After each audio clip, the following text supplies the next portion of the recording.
Perfection IAS के इस digital platform पर आप सभी का बहुत बहुत स्वागत है। दोस्तों, मैं हूं अरविंद पांडे और हम लोग जो है डिस्कस कर रहे हैं बिहार इकोनॉमिक सर्वे का एक सीरीज़ डिस्कस कर रहे हैं जिसमें पार्ट 1 हो चुका है और आज हम लोग पार्ट 2 से डिस्कस करेंगे। तो पार्ट 1 में हम लोगों ने 1 से लेकर 30 क्वेश्चन डिस्कस किया और पार्ट 2 में हम लोग 31 से लेकर के टिल 60 क्वेश्चन क्या करेंगे, डिस्कस करेंगे। सो बिना देर किए शुरू करेंगे आज का सेशन। बात करें अगर 31st क्वेश्चन के बारे में बात करें तो क्वेश्चन है, निम्न कथनों पर विचार करिए। आपके पास 2 स्टेटमेंट है और आपसे पूछा जा रहा है कि सही कूट क्या है। तो पहला कूट देखते हैं क्या है। बिहार का कुल पथ घनत्व देश में तीसरे स्थान पर है और ये स्टेटमेंट बिल्कुल सही स्टेटमेंट है, क्योंकि जो पथ घनत्व के मामले में अगर देखा जाए तो सबसे ज़्यादा पथ घनत्व जिस स्टेट में है वो केरल है। दूसरे स्थान पर जो है वो है आपका पश्चिम बंगाल है और जो तीसरा स्थान है वो है आपका बिहार। और बिहार में जो पथ घनत्व है यानी बिहार का जो पथ घनत्व है वो है 3166.3 किलोमीटर प्रति 1000 वर्ग किलोमीटर पर जो है बिहार का पथ घनत्व है। तो यानी कि 3166.3 किलोमीटर प्रति वर्ग किलोमीटर पथ घनत्व के साथ बिहार का भारत में जो स्थान है वह तीसरा है। पहले स्थान पर केरल याद रखेंगे, दूसरे स्थान पर पश्चिम बंगाल। तो यानी कि इसके अनुसार जो ऑप्शन नंबर ए है 1 है, ये बिल्कुल सही आंसर है। दूसरा स्टेटमेंट पढ़ते हैं। वर्ष 2022-23 के लिए इस क्षेत्र में बजट का आवंटन जो रहा है वो 16,530 करोड़ रहा है और ये बिल्कुल सही आवंटन है, यानी ऑप्शन नंबर 2 भी सही है। और इस अनुसार अगर हम सही कूट की खोज करें तो ऑप्शन नंबर ए जो है सही कूट है, यानी जो कह रहा है कि 1 और 2 जो है दोनों स्टेटमेंट जो है सही हैं। यानी 31st का जो सही आंसर होगा वो ऑप्शन नंबर ए है, जो कहता है कि पहला और दूसरा स्टेटमेंट दोनों स्टेटमेंट ट्रू हैं, यानी कि सही हैं। इसी के साथ बढ़ते हैं अगले क्वेश्चन की तरफ। क्वेश्चन है, बिहार राज्य में कितने प्रतिशत ग्राम पंचायत भारत नेट के तहत जो है आच्छादित है।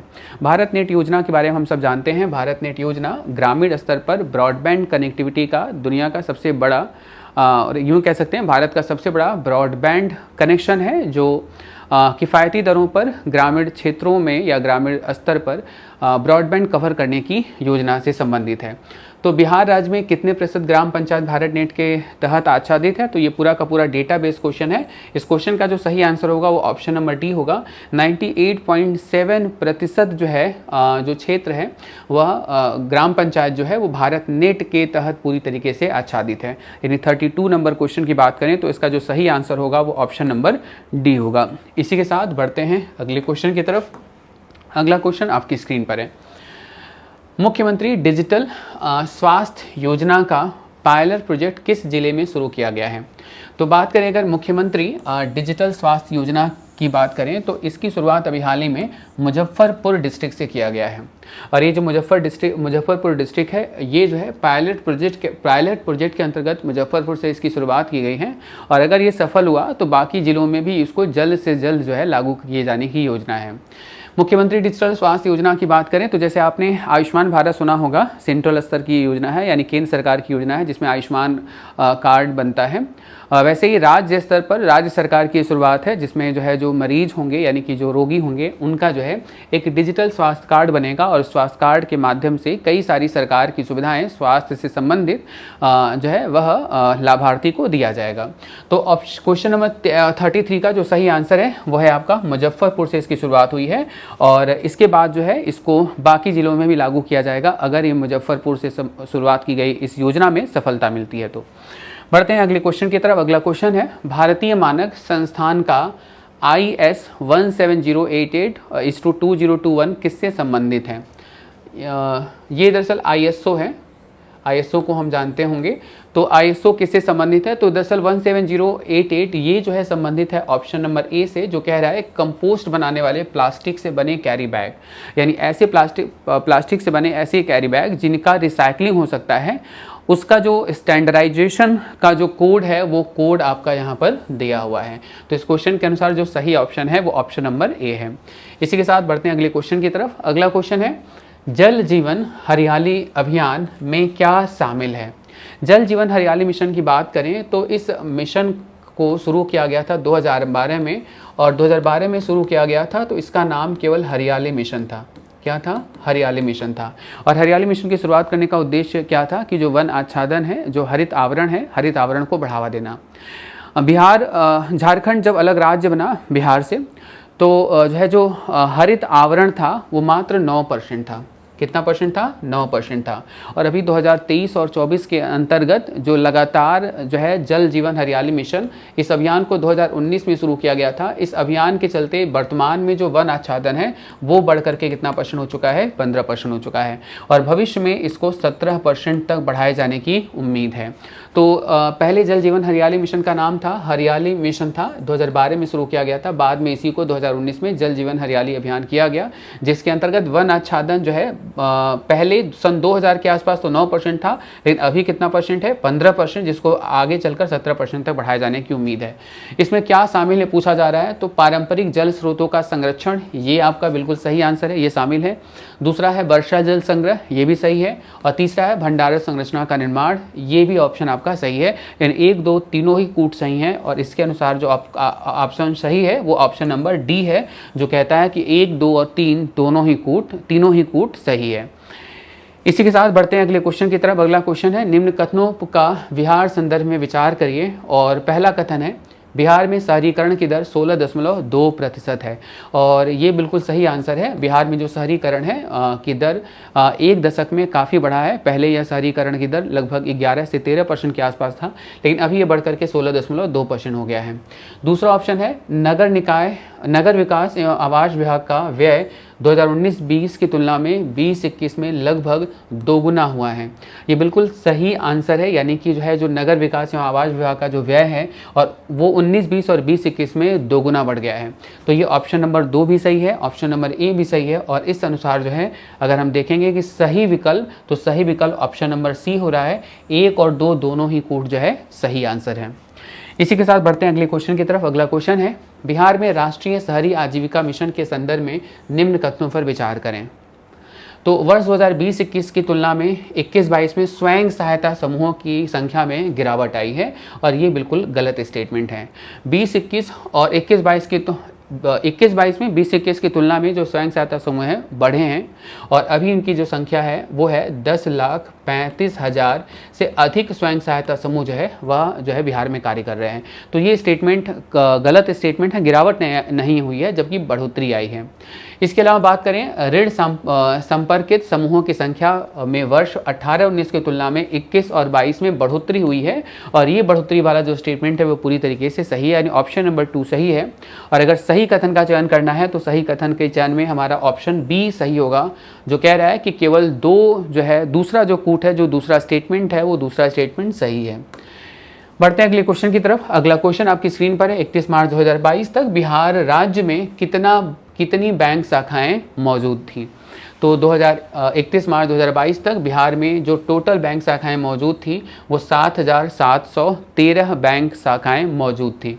वहीं पर अगर आपसे पूछ लिया जाए स्मॉल एंड फाइनेंस बैंकों की संख्या पूछ लिया जाए तो बता दीजिएगा कि 287 जो है बिहार में स्मॉल एंड फाइनेंस बैंक भी कार्य कर रहे हैं। और वहीं पर बात करें अगर ग्रॉस एनपीए या नेट एनपीए की बात करें अगर हम लोग, तो नेट एनपीए जो बिहार में जो शेड्यूल कॉमर्शियल बैंक हैं उनका जो नेट एनपीए है वो कम होकर कितना परसेंट हो गया है? 11.3% के आसपास आ गया है। तो याद रखिएगा बिहार में जो नेट एनपीए है वर्तमान में 21-22 के सर्वे के अनुसार 11.3% है। वहीं पर जो स्मॉल एंड फाइनेंस बैंकों की संख्या 287 है, और बिहार में 31 मार्च 2022 तक जो शेड्यूल कॉमर्शियल बैंक हैं उनकी जो संख्या है वो 7,713 है। बढ़ते हैं अगले क्वेश्चन की तरफ।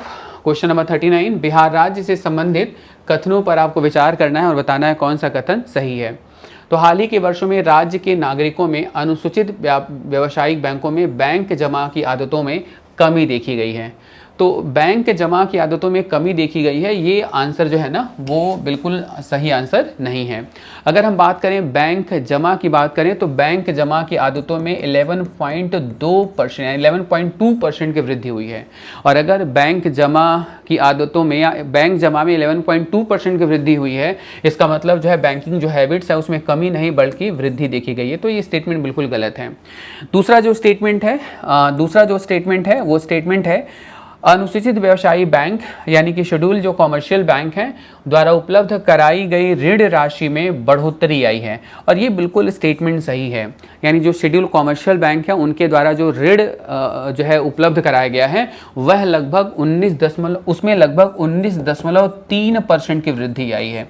यानी कि जो ऋण की उपलब्धता है वो 19.3% बढ़ा है, और जो बैंकिंग हैबिट है यानी जो बैंकिंग जमा है 11.2% बढ़ा है। तो यहाँ पर तो घटने की बात ऑप्शन में की गई थी, तो ये आंसर गलत हो गया और ये दूसरा ऑप्शन सही हो गया। इसके अनुसार अगर हम विकल्प चूज करें तो ऑप्शन नंबर डी इसका सही आंसर होगा, जो कह रहा है कि केवल दूसरा विकल्प जो है वह सही विकल्प है। इसी के साथ बढ़ते हैं अगले क्वेश्चन की तरफ। अगला क्वेश्चन आपकी स्क्रीन पर है। बिहार राज्य में अनुसूचित व्यावसायिक बैंकों में 2020-21 की तुलना में 21-22 में ऋण जमा अनुपात की स्थिति क्या रही है। ऋण जमा अनुपात आई थिंक आप जानते होंगे, बैंकों में जो जमा स्वीकार्य होता है उस जमा के अनुपात में बैंक ऋण का कितना प्रसार करते हैं, ये अनुपात, ये रेशियो को हम लोग कैश डिपॉजिट रेशियो या ऋण जमा अनुपात के नाम से हम जानते हैं। तो जो ऋण जमा अनुपात की स्थिति है वह बिहार राज्य में अनुसूचित बैंकों का वह बढ़ा है। यानी कि जो ऋण जमा अनुपात है बिहार राज्य में वह जो है बढ़ा है, और पहले ये 41.2% था। कितना परसेंट था? 41.2% था, और अभी बढ़ करके हो गया है 44.2%, यानी 44.2% हुआ है। तो इसके अनुसार जो करेक्ट आंसर है वो ऑप्शन नंबर बी है, यानी 40 का जो करेक्ट आंसर होगा वो ऑप्शन नंबर बी होगा। इसी के साथ बढ़ते हैं अगले क्वेश्चन की तरफ। अगला क्वेश्चन है, बिहार के संदर्भ में निम्न कथनों पर विचार करिए। इसमें पहला स्टेटमेंट है, राज्य के सभी बैंकों में अनिष्पादित परिसंपत्ति यानी कि जो नेट नॉन परफॉर्मिंग एसेट्स हैं 21 की तुलना में मार्च 2022 में बढ़ा है। तो दरअसल जो है जो एनपीए है वह बिहार में घटा है, और ये घट करके कितना हो गया है 11.3% हो गया है। यानी इसके अनुसार ये जो स्टेटमेंट है ये गलत स्टेटमेंट है। वहीं पर राज्य में नाबार्ड द्वारा वित्तीय सहयोग है 17-18 की तुलना में 21-22 में बढ़ा है, और ये जो है बिल्कुल सही स्टेटमेंट है। यानी कि दूसरा ऑप्शन बिल्कुल सही है, और इसके अनुसार सही विकल्प अगर आपको निकालना हो तो इसमें से आपको ऑप्शन नंबर बी जो है वह सही विकल्प के रूप में बाहर आ रहा है। यानी ऑप्शन नंबर बी इस क्वेश्चन का सही है, जो बता रहा है कि दूसरा कूट सही है और पहला गलत है। बढ़ते हैं अगले क्वेश्चन की तरफ। बिहार राज्य में सामाजिक सेवाओं पर 21-22 में प्रति व्यक्ति व्यय कितना है। ये पूरी तरीके से आंकड़ों पर आधारित प्रश्न है। तो बात करें अगर बिहार राज्य में सामाजिक सेवाओं पर 21-22 में प्रति व्यक्ति व्यय की बात करें तो प्रति व्यक्ति व्यय 6,156 रुपये यानी 6,156 रुपीज़ प्रति व्यक्ति व्यय है सामाजिक सेवाओं पर। 21 और 22 के सर्वेक्षण का ये डेटा है। अगला क्वेश्चन है, बिहार राज्य के लिए जन्मकालीन जीवन संभाव्यता कितनी है। तो आर्थिक सर्वेक्षण 2023 के अनुसार बिहार राज्य के लिए जन्मकालीन जो जीवन संभाव्यता है वो है 69.5 वर्ष है। और वहीं पर अगर पुरुषों की बात करें तो पुरुषों के लिए जो जीवन संभाव्यता है बिहार में वो 69.7 है। और अगर महिलाओं की बात करें तो महिलाओं के लिए जो जीवन संभाव्यता है वो 69.2 है, और बिहार की बात करें तो 69.5 है। वहीं पर अगर बात करें भारत के जीवन संभाव्यता की बात करें अगर, तो भारत का जो जीवन संभाव्यता है वो है 70 ईयर्स है, यानी कि 70 वर्ष है। यानी भारत में जो जीवन संभाव्यता है और बिहार का जीवन संभाव्यता से भारत की संभाव्यता 0.5 ईयर्स ज़्यादा है। तो इसी के साथ बढ़ते हैं अगले क्वेश्चन की तरफ। अगला क्वेश्चन 45 क्वेश्चन, अच्छा 45 मुझे लगता है रिपीट हुआ होगा। तो पीएम पोषण योजना के संदर्भ में निम्न कथनों पर विचार करना है, और 2017-18 की तुलना में 21-22 में 15 अंक की बढ़ोतरी आच्छादन में हुई है। ये स्टेटमेंट पूरी तरीके से गलत है, रॉन्ग स्टेटमेंट है। दूसरा स्टेटमेंट कह रहा है कि यह कार्यक्रम मिड डे मील योजना का स्थान लेगी। मिड डे मील योजना हम सब जानते होंगे 1995 में इसकी शुरुआत की गई थी, और वास्तव में इस मिड डे मील योजना को सन 2021 में पीएम पोषण योजना के नाम से इसे जाना जाएगा। यानी मिड डे मील योजना जो 1995 से 1995 से यह योजना कंटिन्यू चल रही थी हमारे देश में, उसकी जगह पर अब वर्तमान में या उसको रीनेम कर दिया गया है, जिसको पीएम पोषण योजना के नाम से जाना जाएगा। यानी ऑप्शन नंबर 2 सही है, और इसके अनुसार जो सही कूट होगा वो आपका ऑप्शन नंबर बी होगा। बढ़ते हैं अगले क्वेश्चन की तरफ। अगला क्वेश्चन आपके स्क्रीन पर है 46। बिहार राज्य के संदर्भ में निम्न कथनों पर विचार कीजिए। क्वेश्चन स्टेटमेंट है, राज्य के जो कुल बजट में महिलाओं के लिए जो परिव्यय का हिस्सा है वह 12.8% है। ये स्टेटमेंट बिल्कुल सही है। राज्य सरकार का जो बजट है यानी कुल बजट में जो महिलाओं की हिस्सेदारी यानी महिलाओं के ऊपर जो परिव्यय है, महिलाओं के ऊपर जो पैसा खर्च किया गया है वो बजट का लगभग कितना परसेंट है, 12.8% है। वहीं पर बात करें सकल राज्य घरेलू उत्पाद के प्रतिशत के रूप में महिलाओं के ऊपर जो परिव्यय है वो 3.6% के आसपास है। यानी कि ये जो स्टेटमेंट है ये स्टेटमेंट भी पूरी तरीके से सही है। और ये पहला और दूसरा स्टेटमेंट दोनों ही सही होने के आधार पर अगर हम विकल्प यहाँ पर अगर हम देखें तो विकल्प जो सही होगा 1 और 2 सही, यानी ऑप्शन नंबर डी जो है इस क्वेश्चन का क्या होगा, करेक्ट आंसर बन रहा है। और इसी के साथ बढ़ते हैं अपने अगले प्रश्न की तरफ। अगला प्रश्न है 47, निम्न कथनों पर बिहार राज्य के संदर्भ में विचार कीजिए। और स्टेटमेंट आपके कुछ यूं दिए हुए हैं। राज्य सरकार ने 2007-8 से बाल बजट तैयार करना शुरू किया।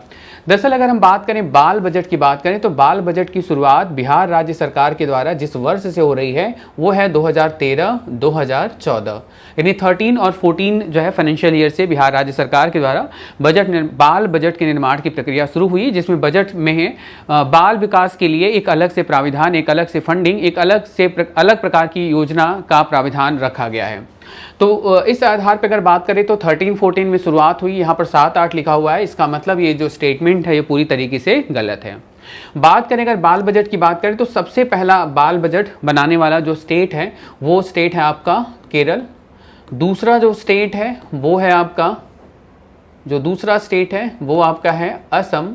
और जो तीसरा स्टेट बन गया है वो है आपका बिहार। और बिहार ने इस प्रक्रिया को कब से शुरू किया, 13 से 14 तक। तो इस जो है स्टेटमेंट के अनुसार तो ये आपका पहला स्टेटमेंट गलत हो गया। दूसरा स्टेटमेंट देखिएगा, 2016 से 17 के तुलना में 20-21 में बच्चों पर जो व्यय है वो लगभग 85% के आसपास बढ़ा है। तो ये लगभग 5 वर्षों में, यानी 2016 से लेकर 2021 के बीच में 5 वर्षों में वास्तव में 85% तक लगभग जो है जो परिव्यय है वो बच्चों के ऊपर यानी बाल बजट के माध्यम से बढ़ा है। तो ये स्टेटमेंट 2 जो है वो बिल्कुल सही है, यानी दूसरा स्टेटमेंट सही है। और इसके अनुसार अगर हमको सही कूट की पहचान करनी हो तो जो है ए ऑप्शन सही है, जो कह रहा है कि दूसरा कूट सही है, यानी कि जो दूसरा स्टेटमेंट है वह सही है। इसी के साथ बढ़ते हैं अगले क्वेश्चन की तरफ। अगला क्वेश्चन आपके स्क्रीन पर है 48 और बिहार राज्य में पूछा जा रहा है कि जो समेकित बाल विकास है इससे संबंधित कथनों पर आपको विचार करना है। तो बात करें समेकित बाल विकास की बात करें तो यहाँ पर दूसरा स्टेटमेंट डायरेक्ट पढ़िएगा। इस परियोजना को यानी इस बाल विकास परियोजना को चलाया जाता है परियोजना कार्यालय के द्वारा, यानी ये दूसरा स्टेटमेंट तो एकदम डैम श्योर क्लियर है, यानी कि 100% ट्रू है ये। और फिर पूछ रहे हैं कि 2017-18 से 21-22 यानी पिछले 5 वर्षों में बजट प्राविधान में वार्षिक वृद्धि 14% की बढ़ोतरी हुई है। और ये 14% की बढ़ोतरी पहला स्टेटमेंट बिल्कुल ट्रू हो जाता है, यानी कि वास्तव में 14% की वृद्धि हुई है पिछले 5 वर्षों में समेकित बाल विकास के अंतर्गत। यानी पहला और दूसरा दोनों ही स्टेटमेंट ट्रू है। और अगर दोनों ही स्टेटमेंट ट्रू है तो हमारा जो सही कूट होगा वो ऑप्शन नंबर सी होगा, जो कह रहा है कि 1 और 2 दोनों ही कूट सही है। इसी के साथ बढ़ते हैं अगले क्वेश्चन की तरफ। अगला क्वेश्चन 49 है और क्वेश्चन है बिहार राज्य के सकल राज्यगत मूल्यवर्धन में वानिकी एवं काष्ठ का वर्ष 2021-22 में उत्पादन का कितना प्रतिशत योगदान रहा है। तो बात करें कि सकल राज्यगत मूल्यवर्धन यानी कि जीएसवीए में वानिकी एवं काष्ठ का जो योगदान रहा है वो रहा है 1.6%, यानी 1.6%। और 1.6% के साथ बी ऑप्शन जो है इस क्वेश्चन के साथ सही जा रहा है, यानी इस क्वेश्चन का जो सही आंसर होगा वो ऑप्शन नंबर बी होगा। इसी के साथ बढ़ते हैं अगले क्वेश्चन की तरफ। अगला क्वेश्चन है बिहार राज्य की देश में वर्ष 2021-22 में सकल राज्य घरेलू उत्पाद की वृद्धि दर क्या रही है। तो 2021-22 में जो जीएसडीपी में जो वृद्धि दर रहा है वो बिहार का रहा है 10.98% रहा है। और ये 10.98% वृद्धि दर के साथ बिहार राज्य पूरे भारत में तीसरे जो है रैंक पर रहा ऑल स्टेट की रैंकिंग में, यानी कि तीसरा राज्य जो सबसे तेजी से आर्थिक समृद्धि दर हासिल किया वो आपका रहा बिहार रहा। अगर हम बात करें पहले राज्य की बात करें तो अगर हम बात करें फर्स्ट राज्य की बात करें तो पहला राज्य रहा है आंध्र प्रदेश। और आंध्र प्रदेश का जो ग्रोथ रेट रहा है वो रहा है 11.40% रहा है। वहीं पर दूसरे स्थान पर जो राज्य रहा है वो राज्य रहा है राजस्थान, और राजस्थान का जो ग्रोथ रेट रहा है वो 11.04% रहा है। और वहीं पर तीसरा स्थान जो है आ जाता है बिहार, और इसका जो है जो ग्रोथ रेट रहा है वो 10.98% के साथ है ना फास्टेस्ट ग्रोइंग स्टेट के रूप में तीसरे स्थान पर यानी टॉप 5 में बिहार एग्जिस्ट करता है। तो इस प्रश्न के अनुसार ऑप्शन नंबर सी जो है बिल्कुल सही आंसर है। और इसी के साथ बढ़ेंगे अगले प्रश्न की तरफ। अगला प्रश्न है, वर्ष 2021-22 में वर्तमान मूल्य पर बिहार का प्रति व्यक्ति सकल राज्य घरेलू उत्पाद कितना है? तो अगर हम बात करें, यहाँ पर बात किया जा रहा है जीएसडीपी की बात की जा रही है, और जीएसडीपी में पर कैपिटा की बात की जा रही है, पर कैपिटा प्रति व्यक्ति जीएसडीपी की बात की जा रही है।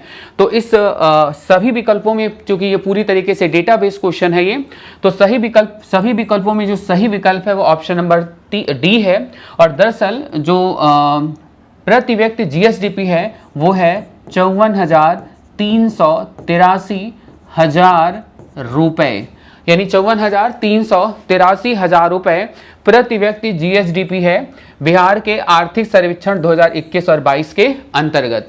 तो ये प्रति व्यक्ति जीएसडीपी की बात कर रहे हैं। अगर प्रति व्यक्ति एनएसडीपी की बात करें तो ये है आपका 49,470,000 रुपए प्रति व्यक्ति एनएसडीपी जो है कैलकुलेट हुआ है ये आर्थिक सर्वेक्षण 21 और 22 के अनुसार। प्रति व्यक्ति जीएसडीपी कितना होगा? 54,383 प्रति व्यक्ति जीएसडीपी कैसे निकालते हैं? राज्य का जो ग्रॉस स्टेट डोमेस्टिक प्रोडक्ट है, अगर हम कुल जनसंख्या से डिवाइड कर देंगे तो वो औसत आय निकल जाती है, जिसको प्रति व्यक्ति आय या प्रति व्यक्ति जीएसडीपी के नाम से जानते हैं। तो प्रति व्यक्ति जीएसडीपी 54,383 और प्रति व्यक्ति एनएसडीपी अगर पूछा जाए तो 49,470,000 रुपए जो है प्रति व्यक्ति प्रति वर्ष आय है। इसी के साथ बढ़ते हैं अगले प्रश्न की तरफ। अगला प्रश्न है, बिहार राज्य के सकल राज्यगत मूल्यवर्धन यानी जीएसवीए के संदर्भ में निम्न कथनों पर विचार करना है। 3 कथन दिए हुए हैं और इन तीनों कथन में आपको बताना है कि सही विकल्प कौन सा है। पहला कथन है, जीएसवीए में प्राथमिक क्षेत्र का हिस्सा 18.1% है।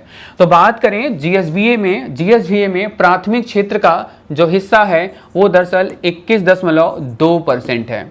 वहीं पर जीएसवीए में यानी ग्रॉस स्टेट वैल्यू एडेड में द्वितीय क्षेत्र का जो हिस्सा है वो है 18.1% है, और जीएसवीए में तीसरे क्षेत्र का जो हिस्सा है वो है 60.7% है। तो इसका जो है अगर सही आंकड़ों के अनुसार अगर आप मैच करेंगे तो आप देखेंगे पहला स्टेटमेंट गलत है, दूसरा स्टेटमेंट भी गलत है और तीसरा स्टेटमेंट आप देखेंगे बिल्कुल सही है। और इस प्रकार हम सही विकल्पों की जब खोज में निकलते हैं तो हमें ऑप्शन नंबर बी जो है सही विकल्प हमें मिलता है, जो कह रहा है कि ऑप्शन नंबर 3 यानी स्टेटमेंट जो है जो तीसरा है वो तीसरा स्टेटमेंट बिल्कुल सही स्टेटमेंट है। इसी के साथ बढ़ते हैं अगले प्रश्न की तरफ। अगला प्रश्न है 54, बिहार राज्य में प्रति व्यक्ति निवल राज्य घरेलू उत्पाद कितना है, यानी कि एनएसडीपी पर कैपिटा कितना है। तो अभी हम लोगों ने बात किया है पर कैपिटा जो एनएसडीपी है वो 49,470 रुपए है। 49,470 रुपए प्रति व्यक्ति एनएसडीपी है। और अगर वही बात करें प्रति व्यक्ति जीएसडीपी की बात करें तो हम लोगों ने बात किया था 54,383 रुपए ये प्रति व्यक्ति जो है जीएसडीपी आंकड़ा है, यानी प्रति व्यक्ति आय है बिहार राज्य का जो है वर्तमान कीमत पर। इसी के साथ बढ़ते हैं अगले प्रश्न की तरफ। अगला प्रश्न है, बिहार राज्य के सकल राज्य घरेलू उत्पाद की क्षेत्रगत वृद्धि दरों को सुमेलित कीजिए और 21-22 के संदर्भ में आपको जो है ये पूरा आंकड़ा सुमेलित करना है। तो आपको विभिन्न क्षेत्र दिए हुए हैं और इन क्षेत्रों में कितना प्रतिशत का समृद्धि दर है आपको यहाँ से मैच करना है। तो आपको यहाँ पर अगर 2 से 3 भी अगर आपको याद रहता है समृद्धि दर तो आप बहुत अच्छे से सुमेलित कर पाएंगे। जैसे सबसे पहले बात करें फसल क्षेत्र की बात करें तो फसल क्षेत्र में जो 21-22 में समृद्धि दर था वो कितना परसेंट था? 11.9%। वहीं पर अगर बात करें पशुधन की बात करें तो पशुधन में जो समृद्धि दर था वो था 6.9%। खनन एवं उत्खनन की बात करें तो खनन एवं उत्खनन में जो समृद्धि दर था वो 7.1% था। सबसे कम समृद्धि दर इन सभी क्षेत्रों में विनिर्माण क्षेत्र में देखने को मिला, जो समृद्धि दर 1.2% है।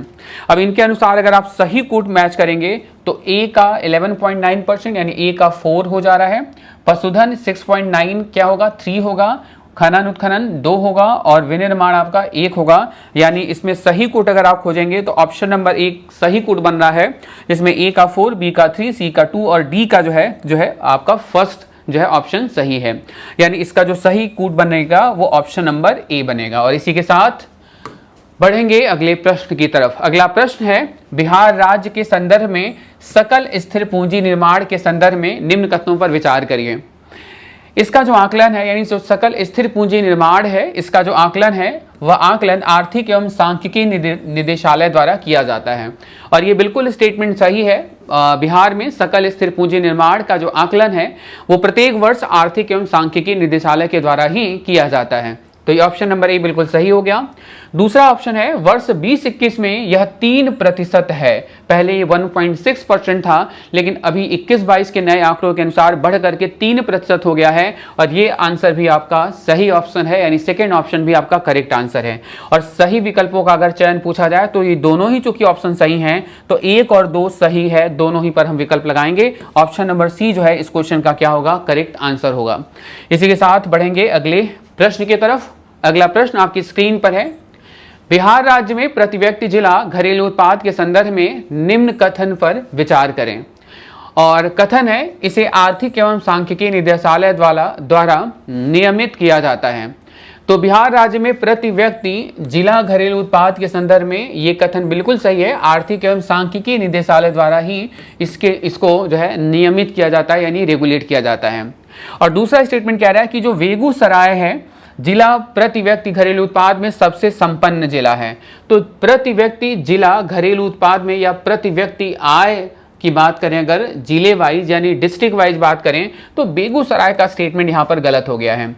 जो पहला जो टॉप स्टेट में जो टॉप डिस्ट्रिक्ट है, यानी वह जिला जिसका जो है डिस्ट्रिक्ट जीएसडीपी जो है सबसे अधिक है, वो है आपका पटना। लगभग 1,15,000 प्रति व्यक्ति प्रति वर्ष इनकम के साथ पटना जिला सर्वाधिक जो है प्रति व्यक्ति आय वाला जिला है बिहार में। तो ये पहले स्थान पर पटना हो गया, दूसरे स्थान पर हो गया बेगूसराय और तीसरे स्थान पर आपका हो गया मुंगेर हो गया। तो ये टॉप 3 डिस्ट्रिक्ट हैं बिहार स्टेट के जो सर्वाधिक जो है पर कैपिटा इनकम वाले जो है डिस्ट्रिक्ट हैं बिहार राज्य के।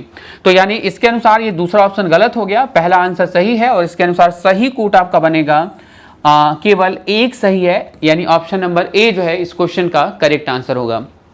इसी के साथ बढ़ते हैं अगले प्रश्न की तरफ। अगला प्रश्न है, निम्न कथनों पर विचार कीजिए और आपको सही विकल्प आपको इसमें से चुनना है, जिसमें सबसे पहला विकल्प है कि उपभोक्ता मूल्य सूचकांक केंद्रीय सांख्यिकी संगठन द्वारा नियमित होता है। अब बात करें अगर उपभोक्ता मूल्य सूचकांक सीपीआई के बारे में, तो दरअसल ये केंद्रीय सांख्यिकी संगठन द्वारा ही नियमित होता है। लेकिन यहाँ पर ये जो केंद्रीय सांख्यिकी है, इसकी जगह दरअसल प्रश्न में अब आपको क्या मिलेगा, राष्ट्रीय सांख्यिकी मिलेगा आपको। क्योंकि पहले सीएसओ था, एनएसएसओ था, और जो है इसको मर्ज करके एनएसओ बनाया जा चुका है, नेशनल स्टैटिस्टिकल ऑर्गेनाइजेशन बन चुका है ये। तो सीपीआई का जो है जो नियमन है या जो पब्लिकेशन है प्रत्येक माह किया जाता है। और ये जो है पहला ऑप्शन बिल्कुल सही आंसर है। हम सबको सीपीआई के बारे में पता होगा, यह खुदरा मूल्य पर महंगाई को मेजर करने का, महंगाई को कैलकुलेट करने का या मुद्रास्फीति की गणना का भारत में एक प्रमुख सूचकांक है, जो वस्तुओं और सेवाओं दोनों की ही कीमतों में बढ़ोतरी का अनुमान प्रत्येक माह जो है वह लगाया जाता है एनएसओ के द्वारा। तो ये पहला ऑप्शन बिल्कुल सही है। दूसरा ऑप्शन है थोक मूल्य सूचकांक, यानी जो डब्ल्यूपीआई सूचकांक है। इस डब्ल्यूपीआई सूचकांक के बारे में हमें पता होगा कि यह सूचकांक थोक मूल्य पर महंगाई की गणना करता है और इस सूचकांक में केवल वस्तुओं के कीमतों के फ्लक्चुएशन की बात की जाती है, न कि सेवाओं की। तो इस सूचकांक को वित्त मंत्रालय द्वारा नियमित किया जाता है, जो कि गलत है। डब्ल्यूपीआई सूचकांक को दरअसल जिस मंत्रालय के द्वारा प्रकाशन किया जाता है वो है आपका वाणिज्य मंत्रालय, यानी कि मिनिस्ट्री ऑफ कॉमर्स के द्वारा किया जाता है। तो ये स्टेटमेंट गलत हो गया, पहला स्टेटमेंट सही है। यानी इसके अनुसार जो सही कूट बन रहा है आपका वो ऑप्शन नंबर ए है, और यह है आपका केवल 1 सही है, यानी पहला ऑप्शन इसका सही आंसर होगा। इसी के साथ बढ़ते हैं अगले प्रश्न की तरफ। अगला प्रश्न है, 2021 और 22 में बिहार राज्य सरकार का कुल व्यय कितना है। तो बिहार राज्य सरकार का 21-22 में जो कुल व्यय था वो था 1,93,123 करोड़ रुपए। ये बिहार सरकार के बजट का कुल साइज था, यानी कुल परिव्यय था जो राजस्व व्यय और पूंजीगत व्यय में दो भागों में बटा हुआ था। तो 59 का जो करेक्ट आंसर होगा वो ऑप्शन नंबर बी को जाता है, यानी ऑप्शन नंबर बी इस क्वेश्चन का करेक्ट आंसर होगा। और इसी के साथ बढ़ते हैं आज के लास्ट क्वेश्चन पर, और ये लास्ट 60 क्वेश्चन है। बिहार राज्य का सकल राज्य घरेलू उत्पाद के संदर्भ में निम्न कथनों पर विचार कीजिए। और प्रश्न पहला है, राज्य सरकार की प्राप्ति वर्ष 20-21 की तुलना में 21-22 में घट गई है। प्राप्ति का मतलब यहाँ पे राजस्व प्राप्ति की बात हो रही है। तो याद रखिएगा कि कंटिन्यूअस वर्षों में जो आय की प्राप्ति होती है वो घटती नहीं है, वो हमेशा क्या होती है, बढ़ती है। तो ये जो स्टेटमेंट है वो गलत हो गया। और वहीं पर देखिएगा राज्य सरकार का जो व्यय है 20-21 की तुलना में 21-22 में बढ़ गया है। हमने अभी पहले ही बात किया है कि जो वार्षिक जो स्तर पर यानी वर्तमान वर्ष में पिछले वर्ष की तुलना में चाहे आय हो चाहे व्यय हो, ये दोनों ही बढ़ता है। तो इसी आधार पर अगर हम आंसर करेंगे तो ये आंसर आपका सही हो गया। ऑप्शन नंबर 2 जो है या स्टेटमेंट 2 सही हो जाएगा, पहला ऑप्शन आपका गलत हो जाएगा। और इसके अनुसार जो सही कुट बन रहा है वो ऑप्शन नंबर बी का है, यानी केवल 2 जो है सही है और ये बी ऑप्शन इस क्वेश्चन का करेक्ट आंसर बन जाता है। तो इसी के साथ आज के इस सेशन को हम लोग फिनिश करते हैं।